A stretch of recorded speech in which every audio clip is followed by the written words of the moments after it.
Hello everyone, कैसे हैं आप सब। लास्ट वीडियो में हम लोगों ने सिंगल कॉलम कैश बुक से रिलेटेड एक क्वेश्चन को सॉल्व किया था और आज भी हम लोग सिंगल कॉलम कैश बुक से रिलेटेड एक क्वेश्चन को सॉल्व करेंगे। इस क्वेश्चन में जीएसटी और डिस्काउंट भी दिया हुआ है। तो चलिए बढ़ते हैं क्वेश्चन पर। क्वेश्चन को सॉल्व करने से पहले हम लोग प्रोफार्मा को एक बार फिर से डिस्कस कर लेंगे। रिसिप्ट साइड में हम लिखेंगे डेबिट और पेमेंट साइड में हम लिखेंगे क्रेडिट। सबसे पहले डेट का कॉलम बनेगा, फिर रिसिप्ट, फिर वाउचर नंबर। जितने भी ट्रांजेक्शन्स होते हैं, जो वाउचर नंबर्स होते हैं, उनके नंबर यहाँ पर डाले जाएंगे। एलएफ, फिर अमाउंट, डेट और पेमेंट। जितने भी कंपनी पेमेंट करेगी कैश से रिलेटेड, वो सभी ट्रांजेक्शन्स को हम पेमेंट साइड में लिखेंगे। उसके बाद again voucher number, LF and amount. तो सबसे पहले जो दिया गया था जनवरी 1 में कैश इन हैंड, उसको किस तरह से लिखेंगे हम देखते हैं। डेट साइड में सबसे पहले हम लिख देंगे ईयर, दैट इज़ 2023। फिर लिखेंगे हम जनवरी 1। कैश इन हैंड को हम कुछ इस तरह से लिखते हैं, to balance BD, that is 60,000 rupees. उसके बाद जो नेक्स्ट ट्रांजेक्शन दिया गया है जनवरी 3 में, परचेज गुड्स 50,000 रुपीज़। 50,000 रुपीज़ की उन्होंने कोई गुड्स परचेज की है। यहाँ पर लिखेंगे हम बाय परचेजेस अकाउंट 50,000 रुपीज़। और इसके ऊपर CGST एंड SGST भी लगा हुआ है 6%। तो उसको देखिए किस तरह से लिखेंगे। सेम डेट में जनवरी 3 by input CGST account, again January 3 by input SGST account. 50,000 का जो 6% हमारा होगा, दैट इज 3,000 रुपीज़। तो बच्चों यहाँ तक समझ में आ गया होगा। अब बढ़ते हैं आगे नेक्स्ट ट्रांजेक्शन पर। जनवरी 5 सोल्ड गुड्स 10,000 रुपीज़ और जो डेट है दैट इज जनवरी 5। हम सबसे पहले लिखेंगे to sales account and the amount was 10,000 rupees. अब उस पर CGST भी लगा हुआ है सेम डेट में, तो हम फिर से लिख देंगे Jan 5 to output CGST account to output SGST account. इस पर 6% जो हमारा आएगा, दैट इज 600 रुपीज़ ओनली। अब आते हैं नेक्स्ट ट्रांजेक्शन पर। January 6 paid to Yashpal and sons on account 6,000 rupees. Okay, payment किया गया है यशपाल एंड सन्स को। तो यहाँ पर हम इस तरह से इसे लिखेंगे, जनवरी 6 बाय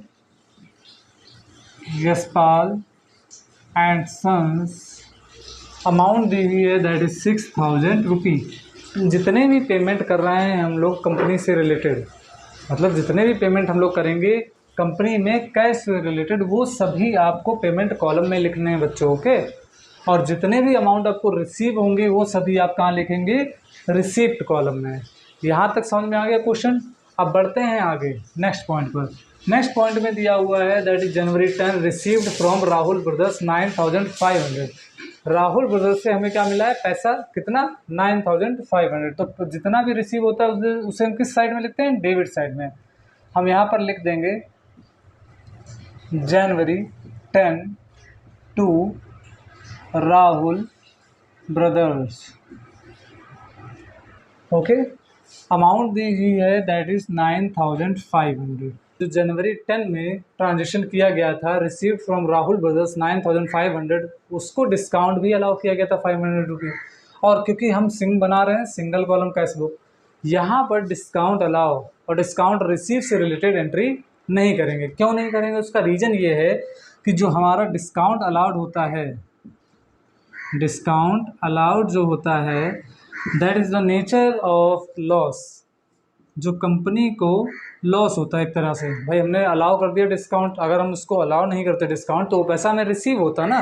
तो अगर क्योंकि हमने डिस्काउंट अलाउ कर दिया उसे, तो ये लॉस हो गया। तो ये किस रूल को फॉलो करेगा, ये रूल को फॉलो करेगा नॉमिनल अकाउंट को, नॉमिनल अकाउंट। दूसरा जो होता है डिस्काउंट रिसीव्ड। डिस्काउंट रिसीव्ड के केस में भी यही है, जब हम डिस्काउंट रिसीव कर रहे हैं तो इसका मतलब क्या है, हमें एक तरह से इनकम हो गई, फ़ायदा हो गया ना हमें। भाई हमें कोई अमाउंट पे करनी थी, बट अमाउंट हमें कम पे करनी पड़ रही है। सपोज दैट आपको 10,000 पेमेंट करना था, आपको 10,000 की जगह अगर 9,000 ही पेमेंट करना पड़ रहा है, तो 1,000 रुपये आपके लिए क्या है, आपके लिए एक तरह से इनकम हो गई, क्योंकि ये अमाउंट आपकी बच गई पेमेंट करने से। और इसका भी नेचर ही भी नॉमिनल अकाउंट ही होता है, क्योंकि नॉमिनल अकाउंट का रूल होता है all expenses and losses will be debit and all income and gain will be credit. तो बढ़ते हैं नेक्स्ट ट्रांजेक्शन पर, that is January 15 loan repaid. हाँ, इससे रिलेटेड जो डिस्काउंट अलाउ दिया है, जब क्वेश्चन में इस तरह से दिया हो डिस्काउंट अलाउ या डिस्काउंट रिसीव, तो उसकी एक जर्नल एंट्री हम लोग बना लेंगे, जिसको जर्नल प्रॉपर भी कहते हैं। तो हम एंट्री कुछ इस तरह से करेंगे, discount allowed account debit to Rahul brothers. तो अमाउंट हम लिख देंगे, इसकी अमाउंट दी हुई थी, अमाउंट जो दी हुई है दैट इज़ 500 रुपये।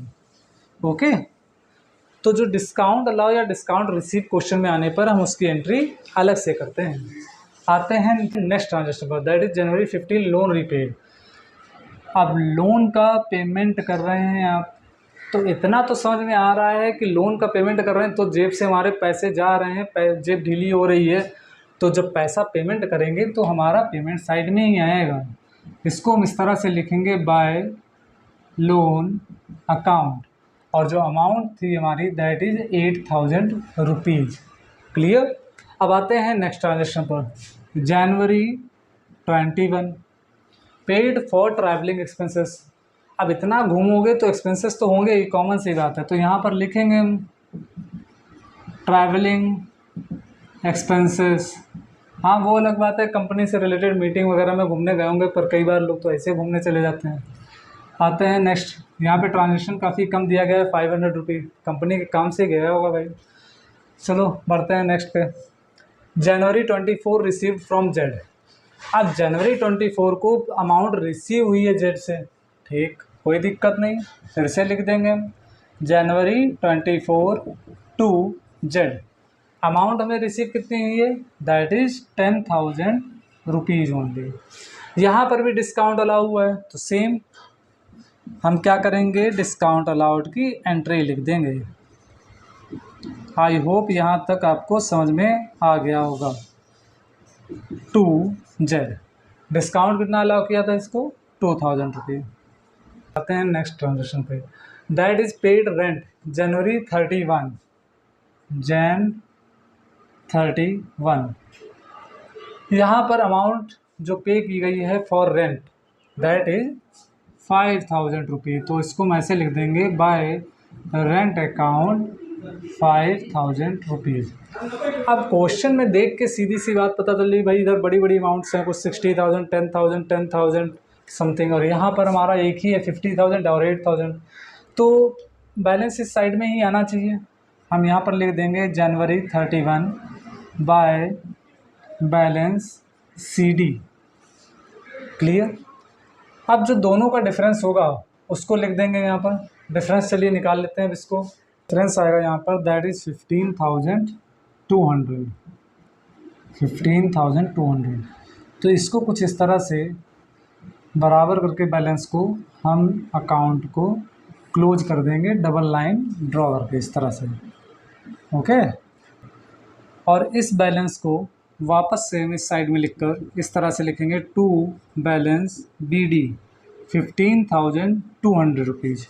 जनवरी 31 था वहाँ पर CD के लिए बैलेंस, क्योंकि वो बैलेंस जो था वो इन दोनों का डिफरेंस था, जिसको हम कैरी डाउन कहते हैं।